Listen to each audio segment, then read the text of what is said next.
ধরুন দক্ষিণ ভারতে আপনারা যদি যান, যে বাচ্চারা গান করেন বা ভায়োলিন বাজান বা বীণা বাজান, প্রত্যেকেই ট্রিনিটির কোনো না কোনো কম্পোজিশন, গ্রেট মুত্তুস্বামী দীক্ষিতর বা শ্যাম শাস্ত্রীজি বা ত্যাগরাজাজি, এদের কম্পোজিশন কোনো না কোনো একটা বাচ্চা জানবে।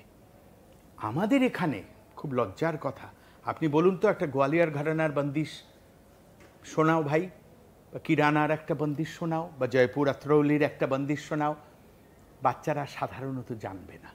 তার কারণ ওই ট্র্যাডিশনটা আমাদের এখানে নেই। বা আমি ফট করে বললাম, ভাই লালন সাঁইজির একটা গানের দুকলি শোনাও তো, বা রাধারমণের, বীরেন সরকারের, পাঞ্জুসার, জানবে না।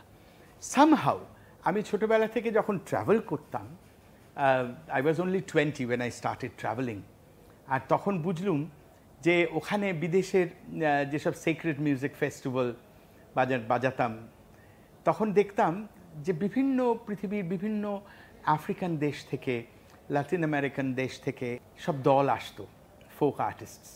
তাদের ভাষা আমরা বুঝতাম না, কিন্তু তারা তো দিব্যি পারফর্ম করতো। হ্যাঁ, তো তখন আমার মনে হতো যে ফোক গান বাজনার প্রতি আমাদের ছোটবেলার সময় একটা ধারণা ছিল, একজন দুজনের নাম প্রণম্য ছিল। বাকিদের আমরা দেখতাম শান্তিনিকেতন গেলে ট্রেনে মাধুকরী করছেন, গান গেয়ে 2 পয়সা রোজগার করছেন। কিন্তু এরা শুধু মিডিয়াম মাত্র। শিল্পীরা যে কম্পোজার, এক একটা গানের যে মানে, সেই গানের মানে যদি আমরা হজম করি, তাহলে সেইটা আমাদের জীবন চলার জন্য যথেষ্ট। মনে করি আমি একটা সাধারণ উদাহরণ দিই। একটা সাধারণ গান, কিন্তু তার ধরুন, সহজ মানুষ ভোজে দেখ না রে মন দিব্য জ্ঞানে, পাবি রে অমূল্য নিধি বর্তমানে। এই মেসেজটা, এই কথাটার মানেটা বুঝুন। মনে করুন একটা কথা, ভজিব তোমার রাঙাচরণ, আল্লাহ কি আলী, কালা কি কালী, যত সব দলাদলি তোমারই কারণ। আজকের সময় এইসব কথা কত মানে মেক ইউ ফিল হাম্বলড।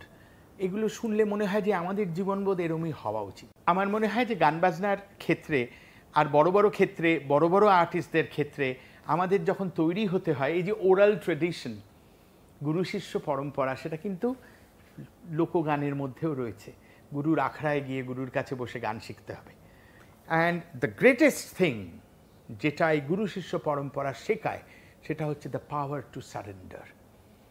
যেইটা আপনি দেখুন, অক্সিডেন্টাল অ্যান্ড ওরিয়েন্টাল, এই দুটো সভ্যতার আকাশ আর পাতাল। বিদেশে কোয়েশ্চেন করতে যে শেখানো হয়, দ্যাট ইউ শুড কোয়েশ্চেন, আর আমাদের এখানে শেখানো হয় সারেন্ডার করতে।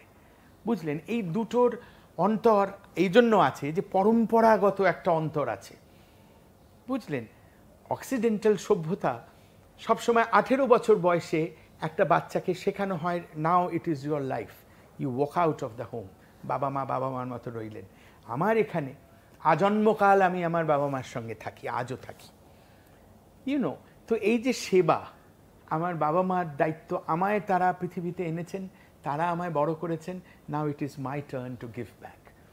একইভাবে আরেকটা কথা আমি আপনাদের সঙ্গে যাওয়ার আগে বলতে চাই, একটা মাইন্ডসেট রাখুন, wherever you think you can be of help, হাত বাড়ান।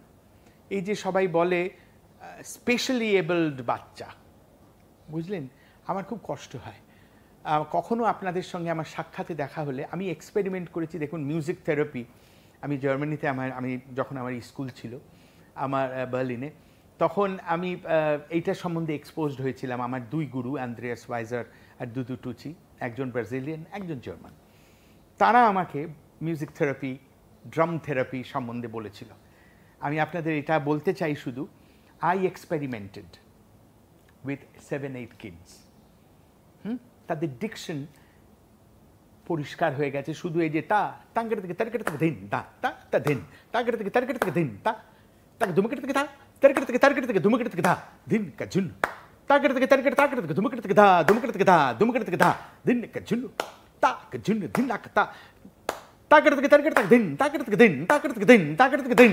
এই বলিয়ে বলিয়ে তাদের জিভ, হাওয়া কাটা, আরও ফ্লেক্সিবিলিটি বেড়েছে। এখন আপনি ওদের সঙ্গে কথা বললে ওদের রিফ্লেক্স বেড়ে গেছে, তাল দেওয়ার যে ক্ষমতা, সেইটা ওদের মধ্যেই তো ছিল, সেটাকে খুঁজে বের করতে হবে। সুতরাং আমার আপনাদের কাছে অনুরোধ, যেখানে মনে করবেন যে আপনার এক্সপার্টিজ, আপনার বিদ্যে, আপনার শিক্ষা can be of help, extend your hand.